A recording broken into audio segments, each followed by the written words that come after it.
שלום לכולם. Okay, hello everyone.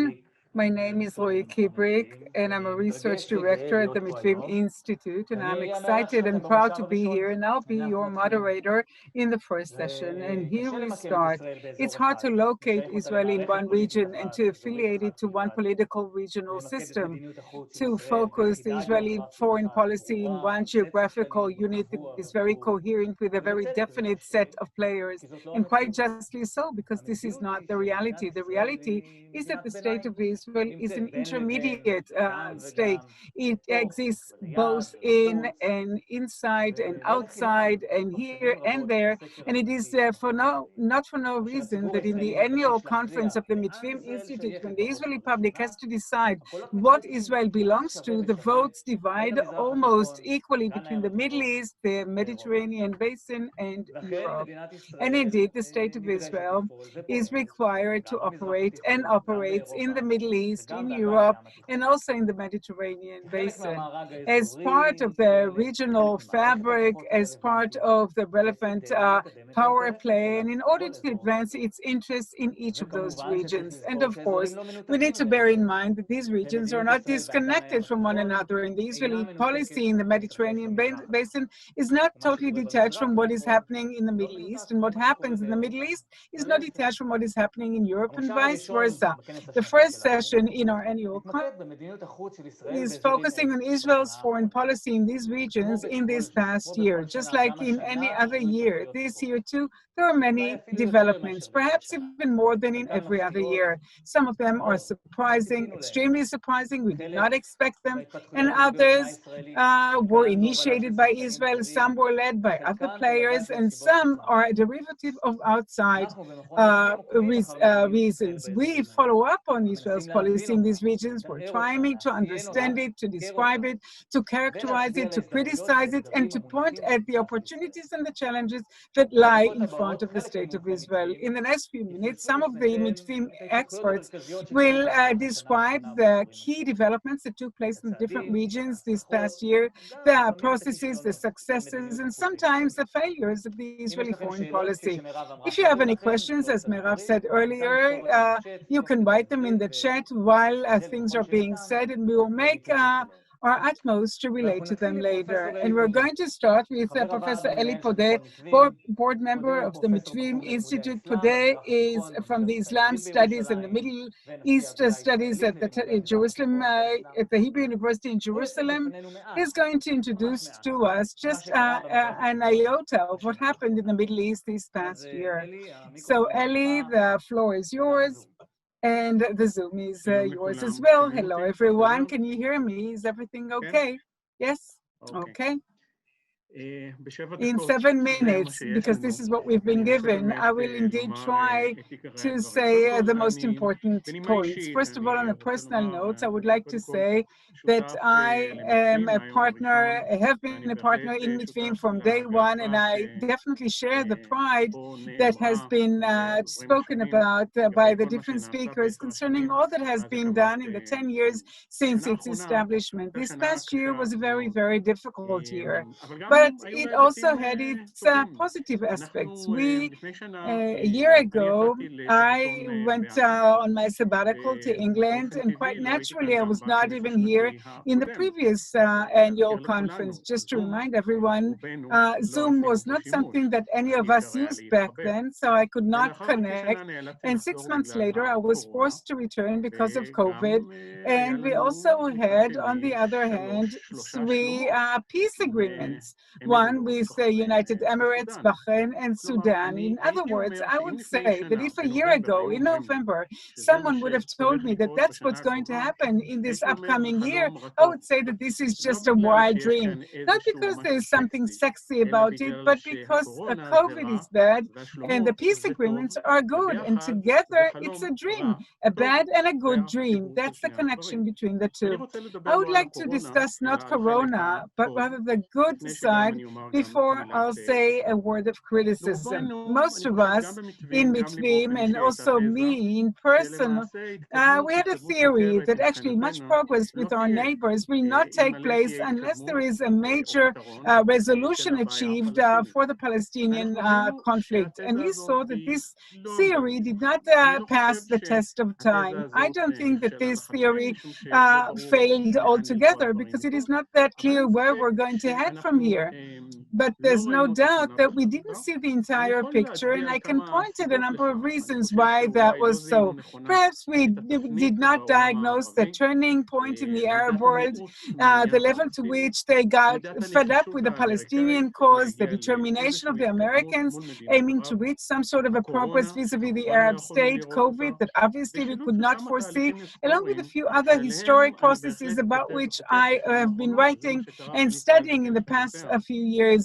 And much was happening between Israel and its neighbors. But for this part to turn into the overt part, other parts were needed, things that we could not evaluate their importance. What are the major differences that took place resulting from what happened? First of all, a major improvement in the strategic situation of the state of Israel vis-a-vis its foes.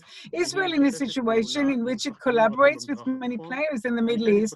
I was asked not to provide you with maps or a PowerPoint presentation, but if I showed you a map from the 50s and you could see in red all the enemies and the enemies today, you would have seen a major difference. And I do not underestimate the importance of those enemies that remain, like Iran, Syria, Hezbollah, and Hamas.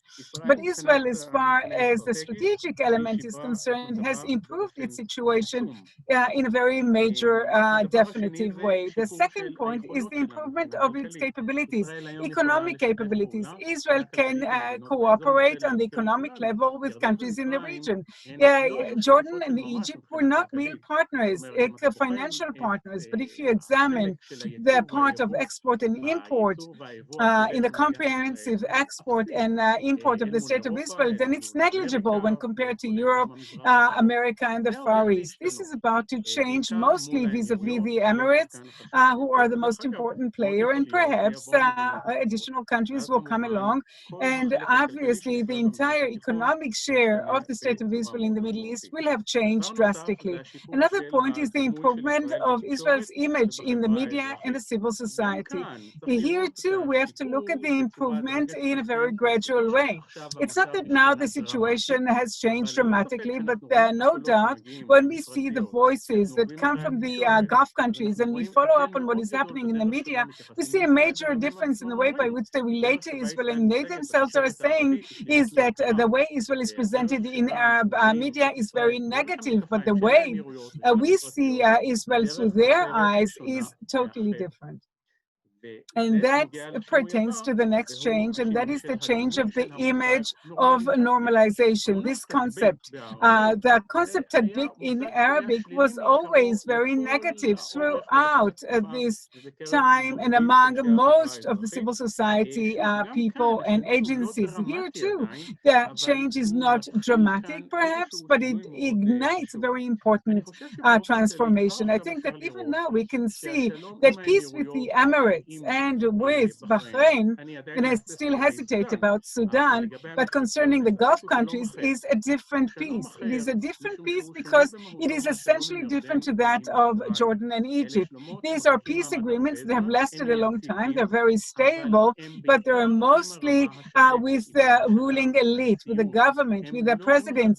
They're not with the civil society. And what you see in front of your eyes when you look at Bahrain and the Emirates, you see that what takes place here is a change that comes from the grassroots. It's not only from top to bottom. And this is why I'm using the term a different piece, because it is a piece with one that's different. In Jordan and Egypt, you do not see that kind of peace. It is a peace with the state of Israel, but there's not necessarily an inclusion of the state of Israel and the Jews as legitimate players. The Palestinian issue is definitely very much in the middle and is very, very significant. Hence, I think that all these things, and I enumerated 4 or 5 advantages, which are huge, and they have changed this past year, resulting from those peace agreements with these 3 countries. However, It is impossible to state only the good without talking about the bad. We cannot only talk about positive ramifications without expressing some words of criticism that definitely are fit at this point. We should say a few things. First of all, one has to bear in mind that we should not be dragged to some euphoric state. This euphoric state was our experience after the peace with Egypt and the Jordanians, and also perhaps with the Palestinians. But I'm saying let's take it with a grain of salt. The achievements are very nice. You have to remember that these take place at the very periphery of the Middle East at the moment. These are very interesting, important countries, mostly the Emirates, but they're still not dramatically changing the conflicts and the issues that we grapple with here in the region. Hence, we have to pay attention to the way we contend with those other places, and that means Syria and Hezbollah. And for example, the talks that commenced now with Lebanon, it's true that it's not the formal Lebanon, and it doesn't deal with peace, but rather the division of the loot, as we can call it, economic issues, energy perhaps. These are important matters, but they can open the door, and definitely the very fact that Hezbollah is partners to the Lebanese government gives them the green light, bears some good news that perhaps over time they too will play a role. And the last thing, and I assume Roee need to finish, yeah? Am I reading you correctly? Well, I have to say one thing, and perhaps that would come up later on in the questions. The key reason why, or the key thing that we have not progressed with is the Palestinian conflict. A very important thing is that the agreements with the Emirates, Bahrain and Sudan, mostly with the Emirates, provided a very important lever to these countries, namely that Israel would go in the direction of annexation. Definitely Jordan, Egypt, and the Emirates and the other Arab countries have the ability to serve as a factor that Israel would have to take into account, namely disconnecting diplomatic ties, calling back the ambassadors. All those are steps that can be taken. But the most important thing, and with that I'll end, is that it's true that we made a very nice progress without resolving the Palestinian issue, but ultimately the Palestinian issue is the very core of the conflict, and we must give some thought to it. We cannot, look the other way, look at the periphery and assume that if we solve the problems with the periphery, we would somehow be advancing our resolution with the Palestinians. Quite the contrary, there is a possibility that in the current situation, we have already distanced this resolution, not necessarily made it anywhere nearer. And I do hope that the elections in the US will bring about a very desired change there that will bring about a change in the order of priority and force us to put the Palestinian cause in the center. Thank you very much, Elie. There will be questions, and we will allow you to elaborate on these points later on. You presented a very broad picture of what takes place in the Middle East, and quite justly you mentioned the new peace agreements, and now we will look at the relations between Israel and the Emirates in particular. The development in the relations between them actually paints what will take place in the second half of this year in the relations between Israel and the Middle East. And in order to do this, there's no one better than Dr. Moran, Zaga, who studies the United Emirates since 2006. She visited that country a number of times, and she was a partner to our research in Mitvim for almost 3 or 4 years, dealing with Israel's foreign relations with the Arab world. And she studied the relations between Israel and the United Emirates. She's a great partner, full of knowledge, and she can help us focus our attention even more on what has happened and what can still happen in the relations between Israel and the United Emirates. So Moran, the floor is yours. Thank you. Thank you very much, Roee. Can everybody hear me? Yes. Well, I'm definitely proud to be a part of Mitvim. I'd like to summarize the past 2.5 months, even though it seems like much longer than that.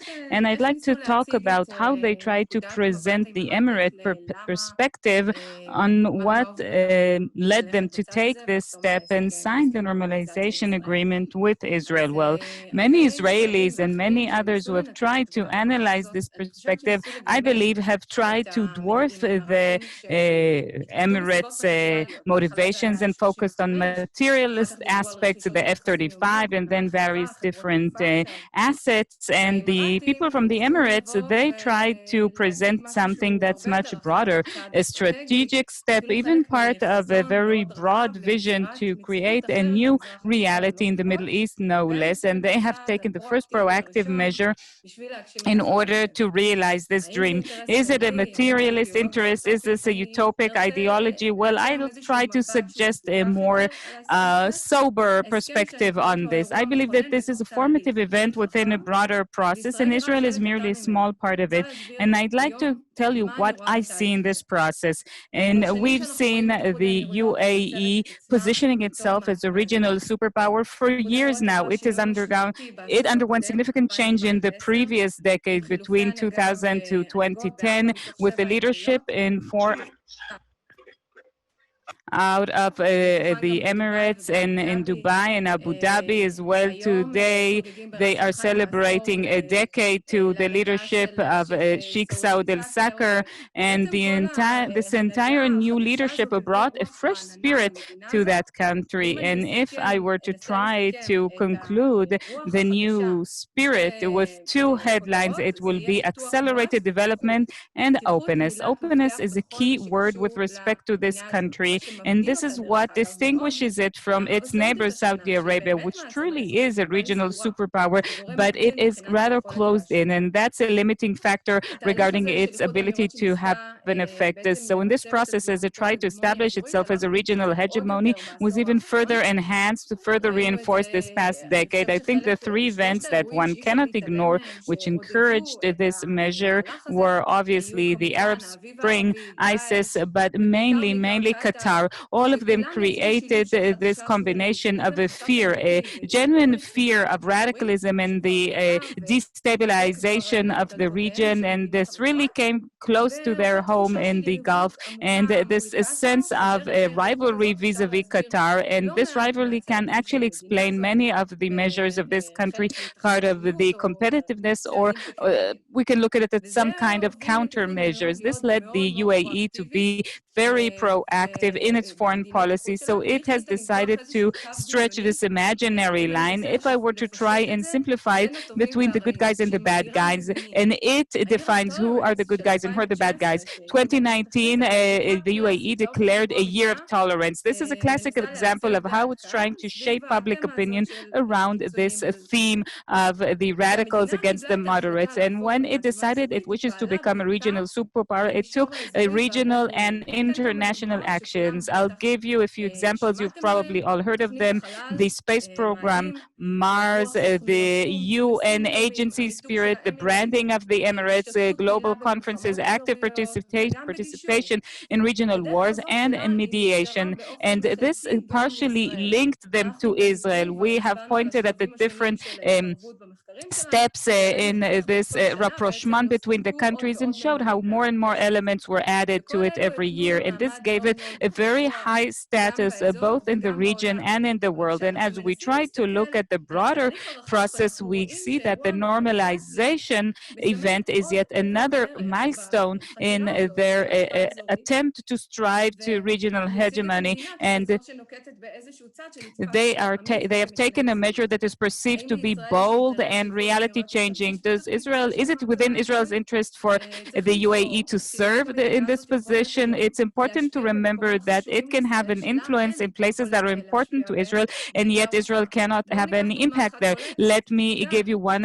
prominent example, Sudan. Another example could also be Syria, that the UAE has gotten much closer there since things have calmed down a bit there. And if we continue to look at things from an Israeli perspective, one could see that the general approach, general attitude towards the UAE is exceptionally positive. It has invested a lot of resources in this relationship, and there are many elements in both the government and the civil society who have striven towards that.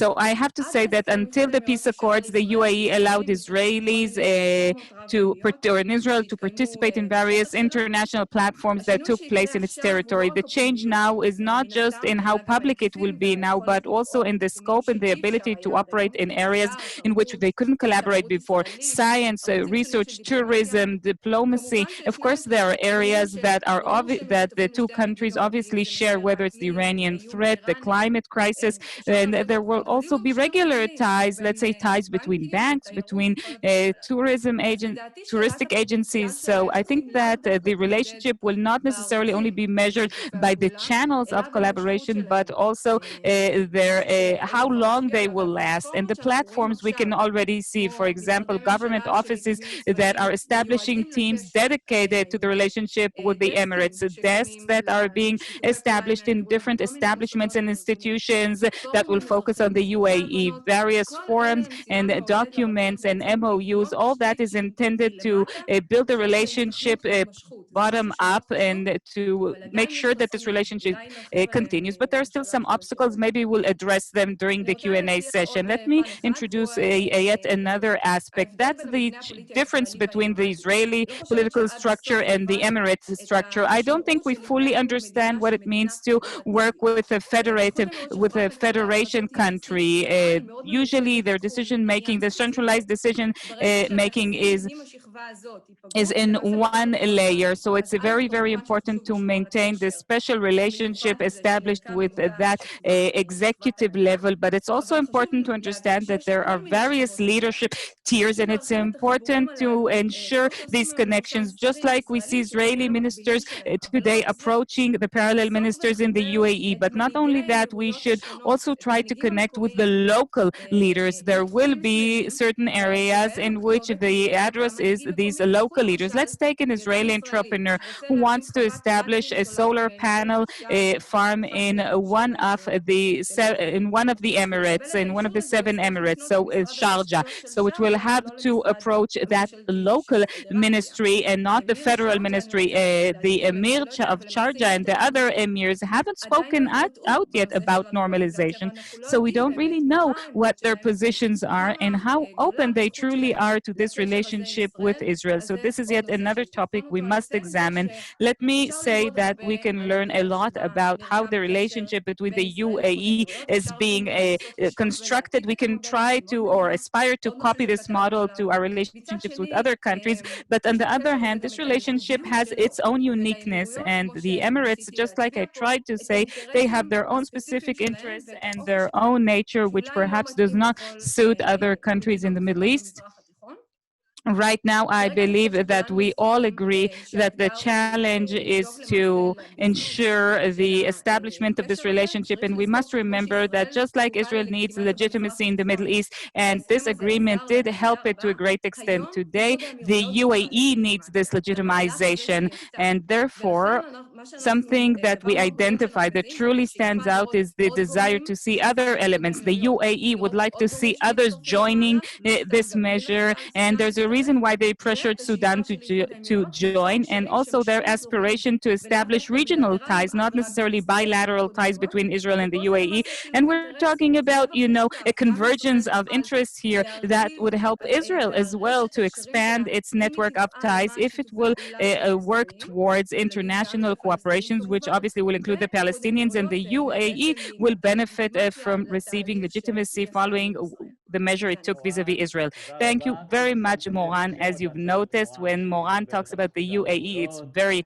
hard to stop her. She has so much to talk about, and hopefully later on we will answer some questions during the Q&A. And now let's turn our gaze away from the Middle East, westwards and northwards to another region, Europe. And everything that happens in the Middle East is affected by and affects what happens in Europe, and also, of course, affects the relationship between Israel and Europe. And Dr. Sion Tzidkiyahu can explain this very well. She's the director of the program on Israel-Europe relations at the Mitvim Institute Institute and co-president of the Israeli Association for the Study of European Integration. And of course, she's a professor in the Hebrew University about Europe and in the Tel Aviv University, and she is the best person to talk about that. So now the Zoom is yours, Maya. Thank you.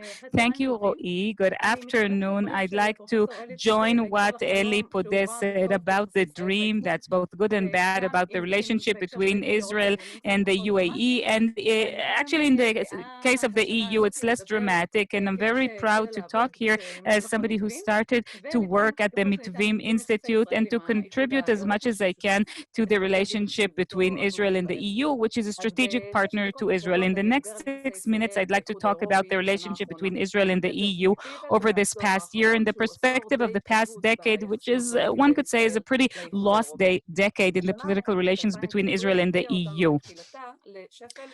Actually, this current year, 2020, led us to an all-time low of threats from the EU towards Israel in the context of the annexation program. But there's a big but here that the ending of this year can be one of the most optimistic year endings that we've had in the past decades. To conclude 2020 so far, the relationship between Israel and EU opened under the title of the century, the program of the century of President Trump, and then it went downhill to the threats from the EU if Netanyahu will realize his unilateral annexation program, and significantly improved under Ashkenazi as foreign minister. But at the same time, once we had the normalization accords with the Arab countries, it's trying to change the paradigm to find a solution to the conflict in the region, and it is forcing the EU to rethink the way to achieve its goal of a two-state solution. Let me start with the plan of the century of Trump. It was received by much criticism by the EU because it was outside the parameters that the EU has held for many years to solve the conflict. For example, negotiations based on the 67 border lines, exchange of territories between an independent democratic Palestinian state with territorial contiguity and Israel. And by the way, these are not just the parameters of the EU, but they are also specified in the UN resolutions from July 2014. The Trump plan talked about annexing 30% of the West Bank to Israel. And therefore, even if at the end what it was about is the establishment of a Palestinian state, it was far from the solution that the EU thought about in recent decades. Yet, the renewal of the relationships of the negotiations between Israel and the Palestinians was perceived by the Europeans as a very good idea. But immediately after the century plan was advertised, the twist came in which Netanyahu declared that as part of his elections campaign, he declared the unilateral annexation. And the European Union responded very, very harshly against the annexation declarations of Netanyahu. Joseph Borrell, who is the highest representative of the foreign policy, security policy of the EU, as well as the foreign ministers and prime ministers of the major and most influential countries, Germany, France, Britain, Italy, Spain, and other countries in the EU, spoke against this. And not one country in the EU expressed any support for the annexation plan, not even Hungary.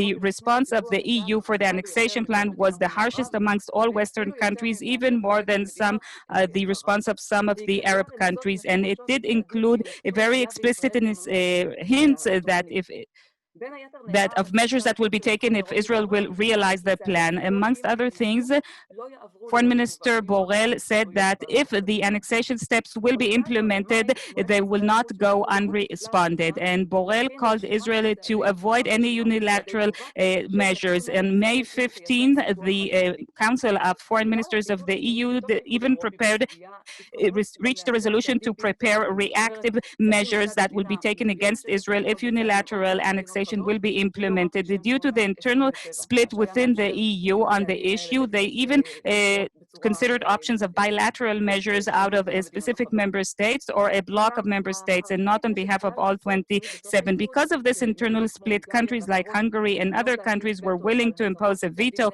on declarations and measures against Israel. Then the bark of the EU will be worse than its bite, but still the significance of such measures could have been very harsh for certain sectors in Israel. It's important to understand that the EU is Israel's main commerce partner. More than 1/3 of Israel's export reaches the EU. EU, and half of our import comes from it. So the EU has a very definite stick to threaten us with, and the EU was not about to use that heavy stick or a bat, but it probably would have taken much lighter measures, but still with potential damage to Israel. And the main one would have been the non-renewal of the research agreement with an innovation agreement with Israel for 21 until 27. We're talking about a framework that is worth 9 billion euros. That is the second largest source in Israel for the funding of innovation and research. Once Netanyahu dropped the annexation program, as Gabriel differentiated himself, and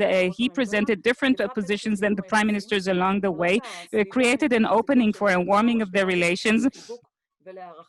Because they dislike Netanyahu so much, he received a very warm embrace and appreciation in Europe, Ashkenazi, in the foreign affairs ministry in Israel, Berlin, and Brussels. They are trying to leverage the fact that Israel has dropped the annexation in order to convene the Council of Association. Let me explain what this council is. As part of the association agreement between Israel and the EU that was signed in 95, which is the main agreement on which the functional and economic relations between us are based, there is one article that talks about the institutionalizing of a political dialogue at high levels, at the level of ministers. To this high-level forum is called the Council of Associations. This is intended to have conferences in which they will convene and examine the status of the relationship and how they can be promoted.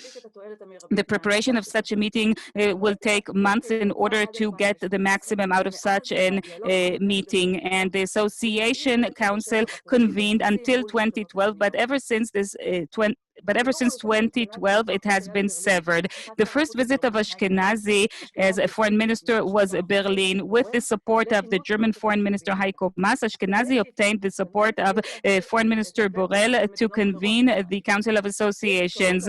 Hopefully, this will happen whilst Germany still serves as president. That means in the second half of this year, we have only 2 months left for that. And this is a window of opportunities for Israel, because after the German presidency, it will be transferred to Portugal and then to Slovenia and then to France. At this point, it's not clear yet if indeed the countries who oppose to it have stopped opposing. The emphasis is not just about the convening of the Council as a goal in and of itself, but as a means to promote the relationship between Israel and the EU, which have been seriously stuck in recent years, politically speaking, and an inability to promote the relationship and sign new agreements. And now I'd like to reach my last point, which are the normalization accords with the UAE and future agreements with Bahrain and Sudan, alongside talk about other Arab countries in this context. And these present a reality of a change of a paradigm. The fact that the Israeli-Palestinian conflict is not resolved is no longer an obstacle for normalization with Arab countries. In this change of paradigm requires that the EU must also reconsider things. If the EU wants to be an actor and not just serve as a wallet in the region, then the EU should consider lifting the linkage policy, that there's a link between no progress in the peace accords and to no progress in the relations in Israel, because so far this has not led to any achievement. The EU is depicted as a rival, a foe of Israel, and we've seen the results of a recent poll. And to encourage the anti-EU public opinion in Israel, which is unfounded and unjustified, we should treat them as Ashkenazi does and promote the relationship with this strategic partner of the State of Israel. We must base on relationship on dialogue, even if it is critical, and we need to know how to separate once again between politics and economics. Thank you very much, Mayan. Thank you very much, Maya. We will return to you later. But before we do that, let us turn our gaze to what can be found between Israel and the EU. That is the Mediterranean Basin, which has been very active a very active arena, both for Israel and other countries. And Israel's policy is quite distinguished. A lot of things are happening there. And perhaps we should now turn to Gabi Mitchell, Director of External Relations at the Mitvim Institute, especially on energy aspects and other areas. And he can tell us a bit about what Israel has done there this past year, some success stories, some failures, plans for the future. Gabi, the floor is yours. Thank you very much, Roee, and welcome everyone. The Eastern Mediterranean Basin is a region where the combination between the economic and strategic capabilities of the State of Israel has created an ocean of opportunities in this past decade. The discovery of natural gas in the sea in that region has created a new tool for Israel to maintain a dialogue with its neighbors, and obviously these ties will expand beyond the talks about pipes and export transactions. And I would like to focus on what has happened over this past year, several challenges that have occurred in the region, and at least some of the solutions, at least in my opinion, and the things that Israel will need to operate in this upcoming year. This past year, Israel has signed, along with Egypt, Jordan, the Palestinian Authority, Italy, Greece, and Cyprus, on a convention, a charter that officially anchors the position of the Eastern Mediterranean Gas Forum as an international organization that's devoted to energetic cooperation in the region. On top of that, Israel has signed an agreement with the governments of Cyprus and Greece on the export of gas through the Ismail pipe. And there's also an agreement with Greece and Cyprus against the spread of COVID-19 and maintaining the sky open in the upcoming period. After the explosion at the Beirut port, Israel has offered humanitarian and medical assistance to Lebanon, and Israel appointed an Israeli ambassador to Egypt, the first woman in this position, and also to improve the collaboration with Turkey and the collaboration with Egypt, Qatar, and other international actors in order to maintain the status quo and the flow to Gaza. There are three main challenges that Israel faces in the region. And also the identity cannot rely exclusively on the U.S. Israel must take care of its own strategic interests and to find additional ways to advance its goals. Another point, COVID-19,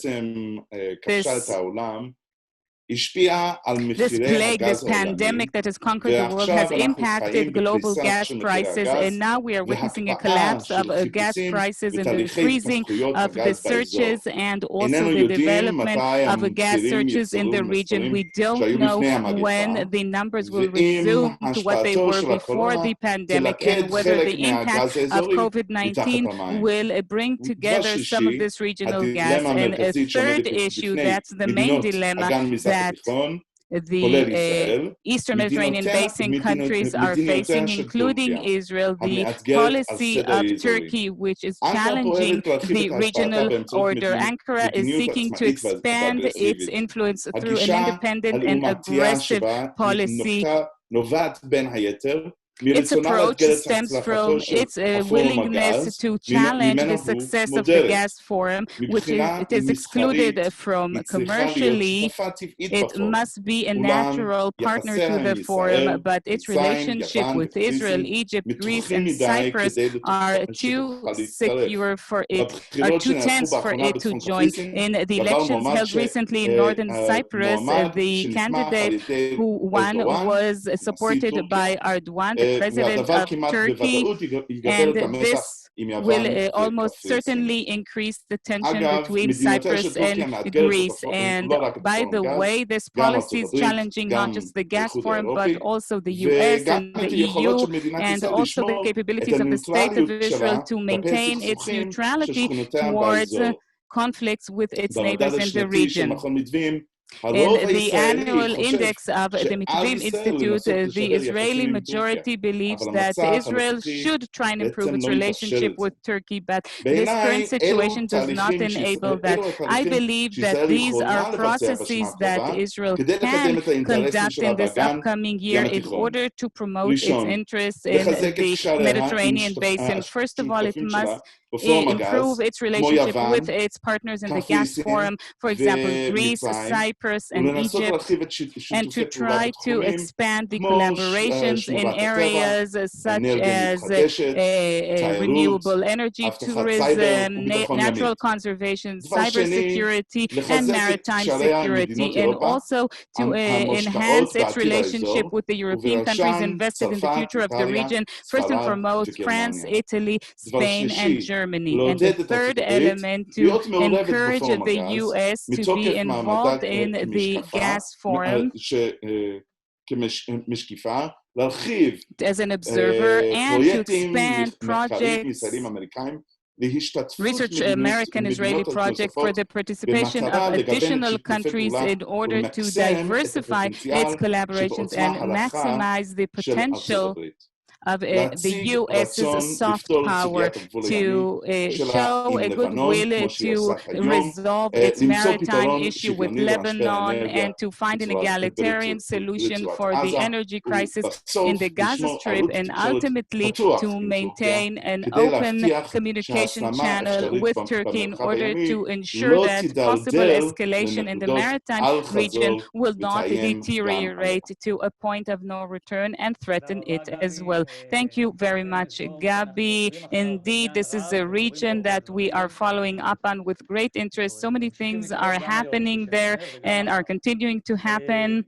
And with your permission, I'd like to go back to you, Elie, and to ask you perhaps if you could comment on the American angle, how the new American administration, it's going to be a new administration this way or that way, how will that affect the evolution, the development of relationships in the Middle East? And following what you said, I'd like to hear whether the Arab Initiative has died along with the Abraham Accords, and also if you could say something, did Israel properly detect the shifting of the weight, the shifting of the fulcrum from Egypt, Syria, and Iraq in the Arab world towards the heart of the Persian Gulf, and also to comment on the weakening of Jordan and how come its stability is so important to Israel. Okay, yes, I'll be glad to answer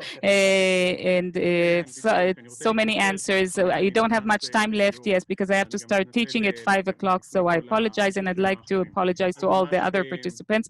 So let me address this briefly. First of all, I wanted to say one sentence. Gabi just talked about the Mediterranean, and what we've seen in this past year is quite amazing if we look at Israel's involvement and collaboration in the Mediterranean, but we always make the distinction between the Middle East and the Mediterranean, but it's very, very important to emphasize that these regions are now being kind of mixed together, and now you can see a lot of things that are relevant to both areas, and Israel finds itself no longer capable of making this separation, that there's a Mediterranean and a Middle East. We have these two regions that are now coming together, so we need to think how we or how Israel can act when one plane affects the other. As for your questions, as for the U.S., obviously Biden will be very different. He'll be very different. First of all, I believe that the Americans are on their way out and they're going to focus on the damages of COVID-19. That's one thing.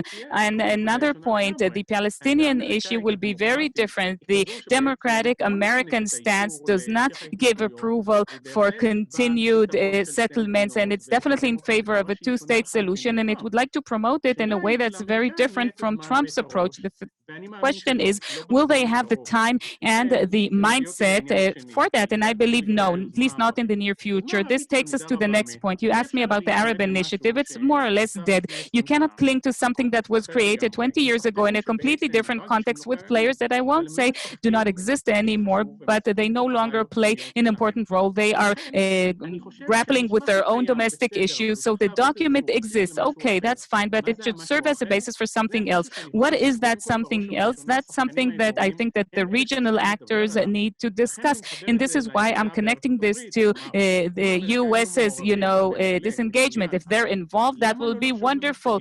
But why not think in terms, for example, let's say the Israel and the Emiratis will think about it together. The Saudis, I think that the Saudis' greatest incentive to now enter a relationship with Israel, I'm talking about normalization, is if Israel will pay something in the Palestinian currency. We have here the foundation, the infrastructure. I believe this is a wonderful opportunity to promote something between Israel and the Saudis and to relate this to the Palestinian issue, because that will be a real win-win situation. And I don't think we've devoted enough attention to that. And the Saudis, are constantly talking about the importance of the Palestinian issue. Did we identify correctly or not? Often in Mitvim, we criticize Israel, and I think we justly do so. We criticize this government, we criticize Netanyahu, but it's important to say when the good things are happening. I think that these recent measures with the Gulf countries were very good and important, and they also have to do with certain things that are happening in the Gulf countries. Look at the relationship that have been evolved. There are people from the Mossad, from the foreign ministry going around Bahrain, and Olmert he met Bandar in 2006. The Gan was in Saudi Arabia in 2010. That's like 15 and 10 years ago. So this common interest, our shared interest vis-a-vis Iran, we've identified it, we've promoted it, but it all happened behind the scenes. And I think that what significantly changed that is the fact that the UAE dared take this action, take this measure, and that was an opening to something that we all didn't believe could happen. But there are vast opportunities here, and I think that after the elections, we have an opportunity to do new things that have not been done before, and we haven't talked about the Palestinians yet. Are they willing to be part of this game? That's a major question, but as a paradox, and I'll conclude with that, I think that even they understand that they cannot remain, behind and say no. And you have these voices talking about a peace summit. We want peace after the elections. We need to catch this and see what's the best instrument that will help us proceed. Is the society in Israel ready for that? I have to say that I'm skeptical about that, but we must go in that direction, and we would like to truly be part of the Middle East. Thank you, Elie. Taking into account the potential that Elie is pointing at and Moran, where can we take this potential? How can we tap it? And what joint challenges, perhaps, does Israel share with the United Emirates? What challenges are there to overcome in the relations in general? And I'd be very happy if you could relate to the Palestinian issue that Elie ended with. How can the Palestinian issue challenge or assist in the relations between Israel and the United Emirates? Perhaps their relations with the Emirates can assist in resolving the relations with the Palestinians. I would be very happy to hear your take on it, and the floor is yours. So thank you. If I am to enumerate and look at the potential of the relations, I won't finish very quickly. I think it's easier and more apt to talk about the challenges and the barriers. We identified a number of challenges, even Temple Mount, for example. Another example is not meeting political, commitments, annexation or not, as well as others later on, security checkups in the Ben Gurion airport, Israelis that perhaps find themselves arrested because of committing certain felonies.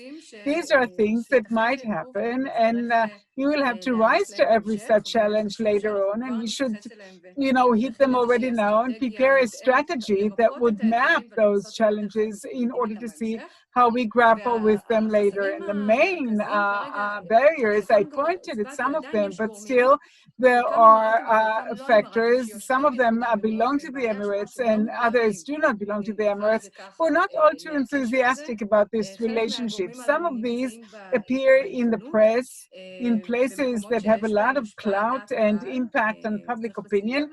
we have to take this into heart, and even the academia.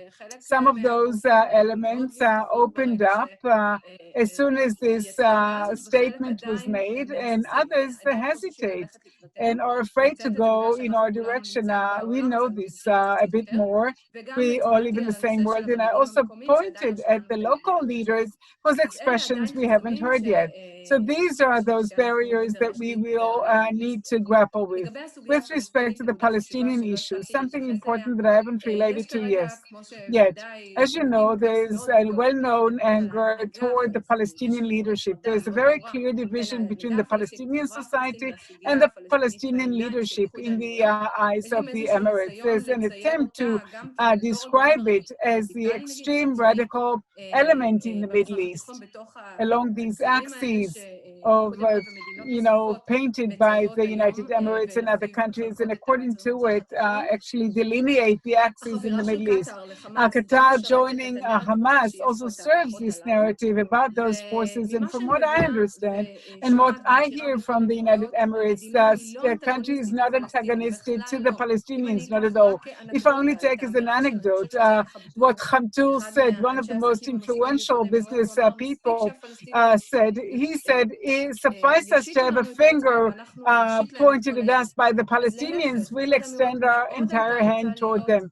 They want to be extremely active in the Israeli-Palestinian arena. It's important for it to show its solidarity with the Palestinians. They would very much want to serve as mediators like Egypt, Jordan, and Qatar are doing this in order to serve its cause of becoming a very influential country in the region. But at the moment, we're talking about a very feeble relationship between the countries. The United Emirates are trying to undermine the legitimacy of the Palestinian leadership in order to weaken it. Once the leadership changes, perhaps it would realize its aspiration to enter this area and help us resolve the conflict.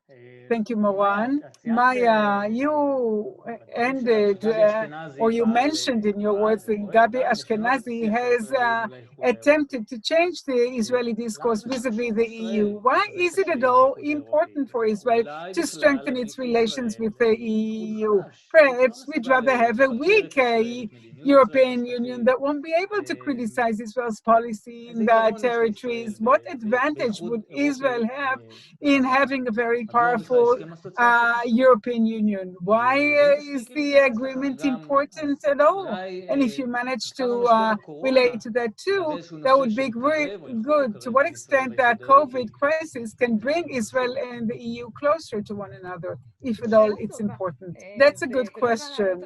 And it's not easy to answer it in the context of whether Israel wants a strong or a weak European Union, because the EU is a partner to the state of Israel, and we have to define it as such, even if it is a critical partner to the state of Israel, and it has criticism leveled at Israel concerning its conduct in the territories. Still, scientifically, commercially, with respect to higher education, culture, and various other vast areas, be it agriculture or economy or whatever we do, we are tightly related to the to the EU. Until the recent normalization process, Europe is its hinterland. It's the main area that it relates to. So for us Israelis, we want to have a stronger European Union. Even if it is critical, it is among like-minded countries that are democratic, and the EU conducts itself according to the very same principles that the State of Israel was founded on, and I do hope it will continue to conduct itself according to. So definitely we should not aspire to have a weak European Union. And I do hope that the very turbid political relations would be replaced by better relationship, and also that the public in Israel would be gradually more exposed to the economic relations that underlie the relationship. Very often these are between individuals. You have a very, very good social fabric between the Israelis and European countries. So we should not allow politics to actually stain the relations that exist between Israel and the EU. Concerning the association agreement, this is one of a network of agreements, of association agreements that the EU signs with the neighboring countries, from Morocco all through Tunisia and other countries, Egypt and Jordan, who are neighbors, the Palestinians who have an intermediate agreement, and all the way to the north. And Europe has those association agreements, which are the most fundamental agreements upon which the relations are based. And from this, you can develop many things. Even though this agreement is extremely old, it's from 1995, it was not exhausted yet. There are provisions concerning the service sector that was not exhausted in the relations between Israel and the EU. So there's still a lot to develop, but I would point our attention toward the fact that neighboring countries are already developing the next generation of agreements, partnership priorities, or the free trade area, and an agreement from 1995 when the global economy is going through so many transformations and digitization and otherwise, our economy is no longer what it was 35 years ago. So definitely we should base our relations on a new agreement, that we should upgrade our relations, and the better the linkage that the EU is stipulating, that unless Israel proceeds with Palestinians, the EU would not upgrade its relations with Israel. We have to work really hard in order to remove this linkage, which actually does not lead us anywhere, creates in the EU a bad image to the Israelis, and actually spoils the good relations that do exist between these countries. Concerning COVID, we need to wait and see. Definitely there are collaborations. Israel has been proven, despite the chaos that we look at through Israeli eyes, Israel lags behind us in the second wave. It continues to develop in many countries in Europe. They too feel that they're losing control over this second wave that is exceeding the first one with respect to the percentage of the contagious element of the disease. And of course, things could be better, but we see scientific studies that are developing. There are cooperation agreements that give Israeli companies millions of euros to develop various means to contend with COVID, whether it's vaccinations or others. So that's a very fertile ground for collaboration between Israel and the EU. It's true that in the first wave, they looked at us more positively, and we now have to get to the second wave, and we're already in the midst of it. Perhaps we cannot talk about it in very positive terms, but perhaps Israel will become a certain light unto the nations. Perhaps it's hard for us, the Israelis, to understand it, but Europe has its own chaos. We have a lot to learn from Europe, and Europe has a lot to learn from Israel, and this collaboration can only be beneficial to both parties. Thank you, Maya. If we leave Europe and go to a different direction, Europe grew from the coal and the steel agreement. Gabi, you mentioned the regional gas agreement and its institutionalization. Can it turn into a major tool in institutionalizing regional collaboration in the Mediterranean basin? I'd be very interested to hear what you think. And also you mentioned the importance of maintaining open relations with Turkey. I'd be very happy if you could explain why. And in addition to this, if we already talk about COVID that lowers gas prices, and the gas was in the very foundation of the consolidation of this region, what should Israel do in order to keep and maintain the system of alliances that it has? תודה רועי, וקודם כל אני רוצה לוודא שכולם שומעים אותי טוב, כי כנראה הפעם הקודמת שמעו אותי גם בעברית וגם באנגלית, אבל לא האנגלית שלי. בינתיים בסדר. בסדר. אז קודם כל לגבי פורום הגז, אנחנו יודעים שהפורום כרגע הוא פורום שבבסיס של הפורום הוא שיתוף פעולה בין משרדי אנרגיה של ישראל וכל השותפים האחרים. בנוסף לכך יש שיתוף פעולה של חברות הגז שפועלות באזור, שכמובן הן חברות שקיימות מכל מיני מדינות בעולם, כולל עכשיו חברת שברון מארצות הברית, ואני רואה שעכשיו אנשים אומרים שהם שומעים אותי בשתי השפות, אז איזה שפה עדיף שאני אדבר? דבר באנגלית, קצר, 2 דקות. Okay. The primary responsibility of the Gas Forum is to enhance cooperation in the field of energy. Right now, those responsibilities are held by the ministries of energy in all of the representative countries. So it's not realistic, at least in the coming year, to see the Gas Forum to expand its responsibilities. But I did highlight it as one of the things that Israel should be advocating for, because the exploitation of energy has tremendous ramifications, both in economics, environmental protection, and elsewhere. So there's opportunity for the Gas Forum to expand its purpose and its mission, and in particular during a period in which it's unclear as to whether the region's gas is going to be exported to far-off markets in Asia or in Europe in the near future. This could be a way for the forum to remain relevant, to expand its mission, to include perhaps regional opportunities for cooperation in tourism, maritime protection, renewable energy, etc. Very briefly about Turkey, because I know we are running out of time.